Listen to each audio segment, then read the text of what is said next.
মাশাআল্লাহ, আমরা সকলে বলি মারহাবা। সম্মানিত উপস্থিতি, আজকে আমাদের এই ইসলামী মহাসম্মেলনে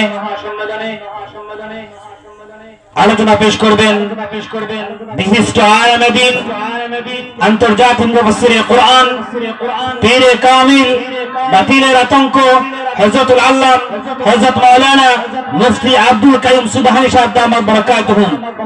হুজুরের বয়ানের পরই গুরুত্বপূর্ণ আলোচনা পেশ করবেন মাদ্রাসাতুল উলুম দারুল হাদিস হরিপুর বাজার মাদ্রাসার সুনামধন্য মুহতামি মাশায়েখুল হাদিস হযরতুল আল্লামা হযরত মাওলানা শায়েখ হিলাল আহমদ হাফিজাহুল্লাহ।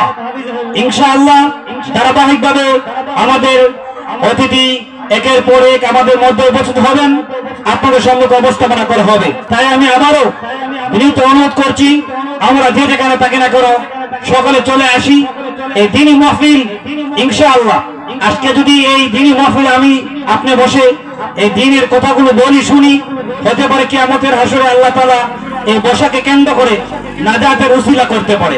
আর আমরা আজকে মাহফিলে না বসি, যদি ভাবি মনে মনে আগামীকালকে এই মাহফিলে বসবো, এটা আসলে এই মানে কথা বলার কোনো ভাষা নেই। আজকে এই মাহফিলটি শেষ হয়ে যাবে, আমরা চাইলে কালকে মাহফিলে বসতে পারবো না। এজন্য আমি সকলের কাছে বিনীত অনুরোধ করবো, আমরা সকলেই প্যান্ডেলে চলে আসি ইনশাআল্লাহ।